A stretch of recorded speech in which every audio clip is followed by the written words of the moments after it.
Hello, everyone, and welcome to another talk. We're going to work on improvisation and think about note choices. Most specifically, I'm thinking about how a note that you might land on, maybe to end a phrase or even begin a phrase, but especially to end a phrase for today, how that is going to affect really the next phrase, because if you land on a dissonance, it kind of leaves you wanting something as a listener. So then you can perpetuate that, maybe do like 3 dissonances in a row for landing, and then create a consonance, or kind of back and forth, consonants, and land on a consonance, and then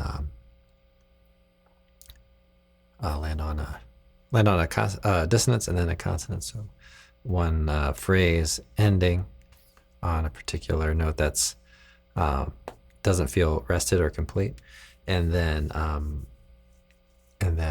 one that does to follow.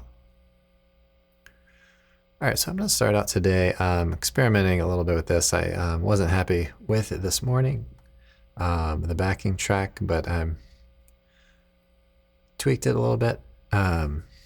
So I think it's not exactly what I like, but I think it's going to get the point across.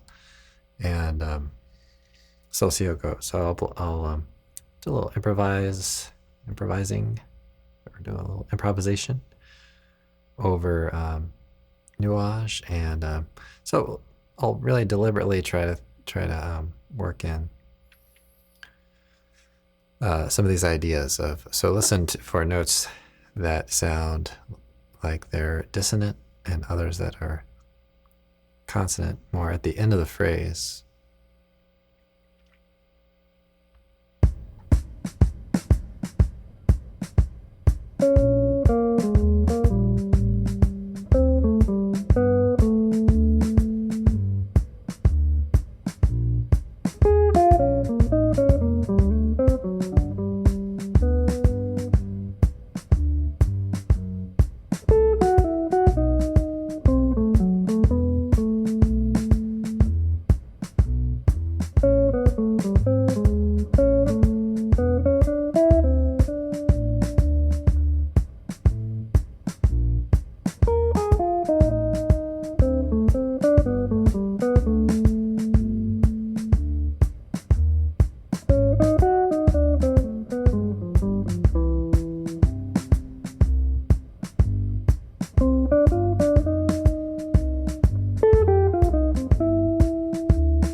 Okay, so there, what I pointed out there is the change from really kind of a mild dissonance on one phrase, and then playing the next phrase with a pretty consonant tone. So notes that are more consonant are going to be the notes at the given moment wherever you end the phrase. But let's say we're on G, and we're planning to end a phrase on this chord. The tones that might be more consonant are the, let's say, root, third, fifth for sure. And then the 6 is kind of a mild dissonance, but so it could kind of go either way. I think I use it as a dissonance at one point. So anything that you're kind of landing on, and this tune is pretty, the way it lays out, it can really be a good way to practice this, because you end up with these 2 5s, and then we land on a particular chord. So So then you could decide, okay, what note am I going to land on with that? Okay, so so consonances are going to feel fairly complete. So I'm going to go through it once and demonstrate playing with mainly landing on the consonants, just to illustrate. So one time through the form.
All right, so we've got a couple little funny things going on in the bass there, bass MIDI. So this is a MIDI bass line. So not sure what there was going on there, but just some kind of overlap. Oh, you know what? If I could fix that.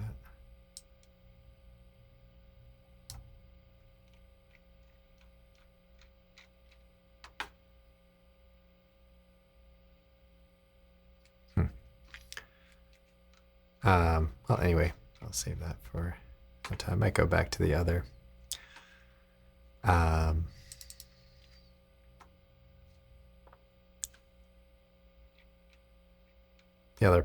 The other backing track in a minute, but anyway, so especially the triad of whatever you're playing. So on the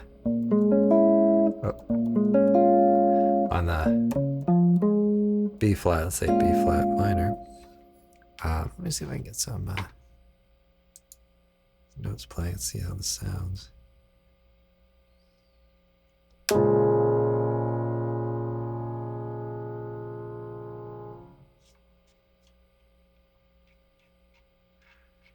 Okay, so we get that. Let's see if we get that to ring. Right, so those are going to be the tones that are consonant. Okay, and then other notes are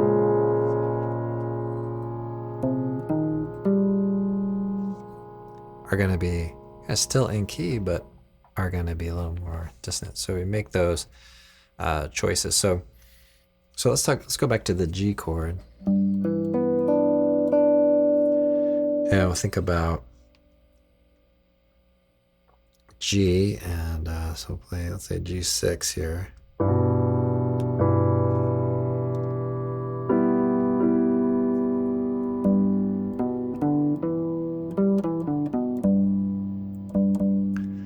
Okay, so those are going to be spots where you land on them, and it's going to be fairly consonant. Okay, how about some dissonances? So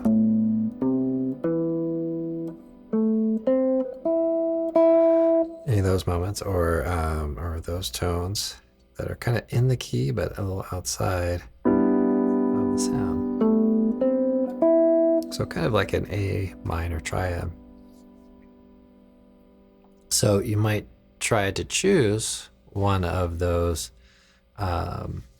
3 notes. Now that's a little interesting because we're kind of sharing. We're kind of saying that this E is in both. So that's why I say, you know, the E is kind of a mild dissonance, you might say. But now, if you think more in terms of the F sharp, so G major 7, okay, then we're thinking that. Okay, then that does give us a little separation between the A minor triad and the G major 7.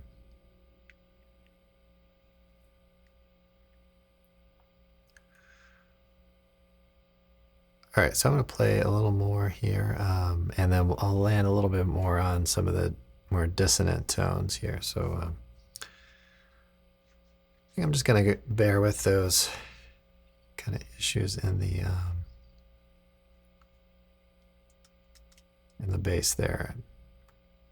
Try to adjust things a little bit.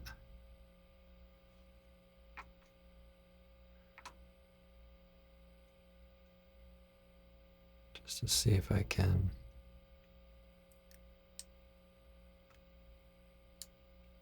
fix that, but we'll see what happens. All right, so I'm going to focus a little more on landing on some more dissonant tones.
So there you can hear that I'm landing more on some of those dissonances.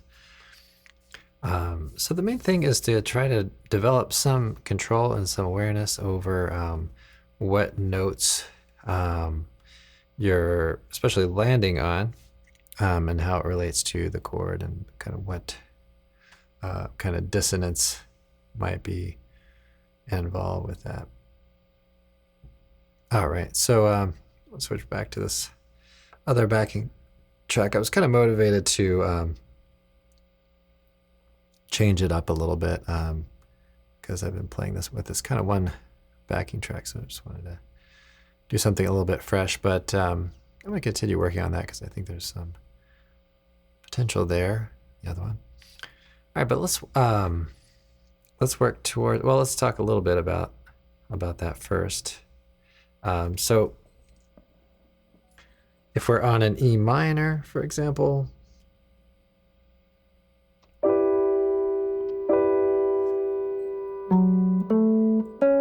those are going to be more dissonant kinds of tones. So you can really almost, if you're trying to, study this, you can think about a whole step above your root and create a triad that fits.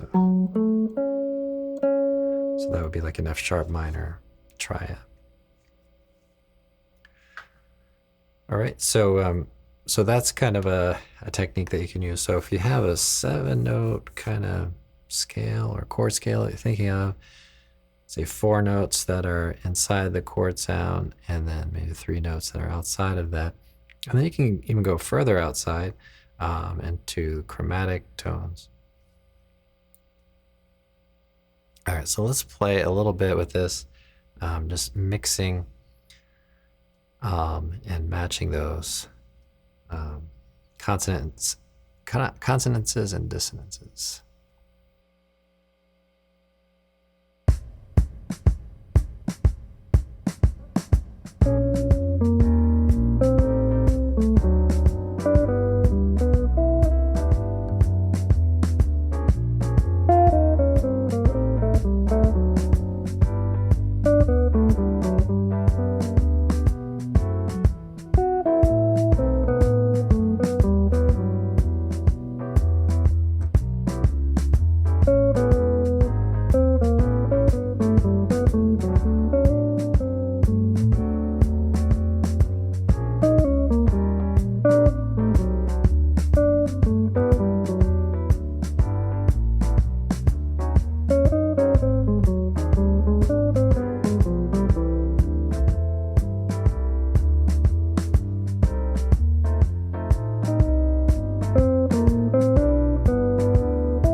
Okay.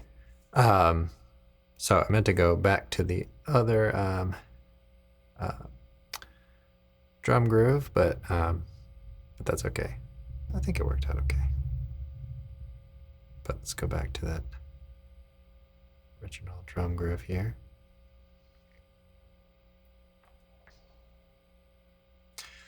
All right, so we take and pair some of the knowledge of playing inside, so you can try, play inside the changes, outline the changes, and then land on consonants or dissonance, rest for a period of time, and then begin a new phrase outlining chord changes, and then land on consonants or dissonance. So you can do a couple in a row of either. And then that's kind of the fun thing, is just trying to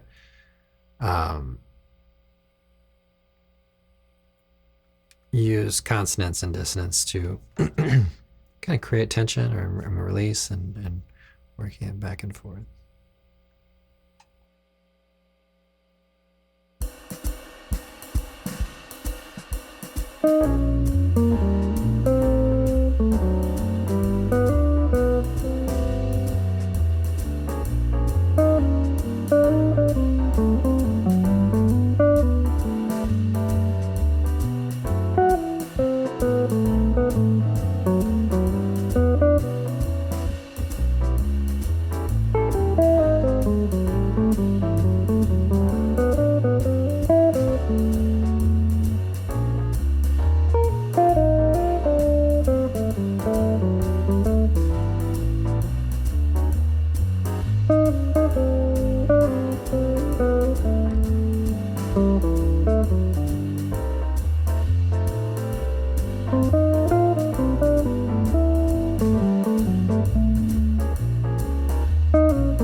So there, the kind of the scheme that I was going with was to land on 3 dissonances in a row, so 3 phrases ending in dissonances, and then 1 on a consonance, and just did that 2 times basically. So that would put you through the form. But you could also do smaller phrases or shorter phrases.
Okay, so there is an example of playing kind of shorter phrases and playing some more dissonant type tones on the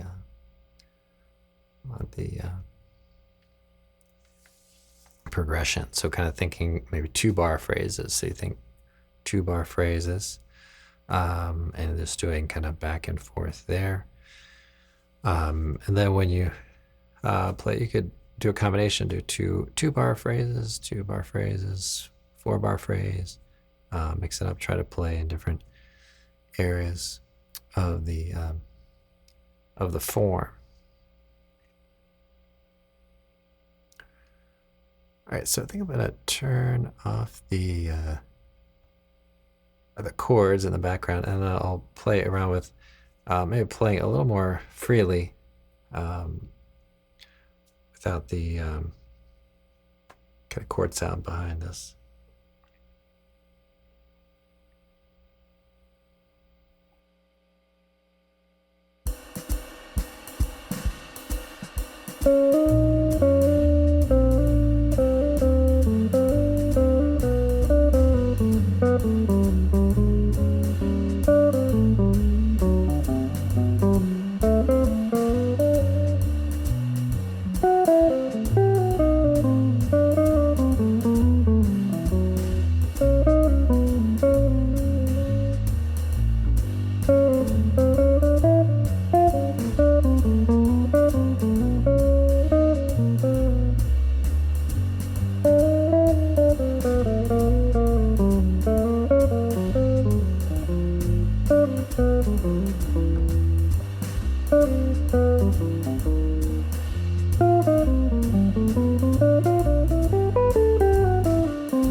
So without the chords there, hearing those, it's kind of frees us up a little bit to play a little bit more freely, or maybe more adventurous. Although you can do it with the chords just there, kind of superimposing. But having a human react to you is kind of the magic there, I guess, because you could say, okay, I can do this thing, and maybe this person will do this thing in reaction to that. But in this case, with the chords already kind of predetermined, or voicing is predetermined, then it's more like superimposing. So there's an amount of dissonance going on there. All right, everybody. Well, thanks for checking this out. I'm gonna play one more time and play kind of a little freely on it.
right, everyone. Well, thanks for checking out this live stream and this podcast.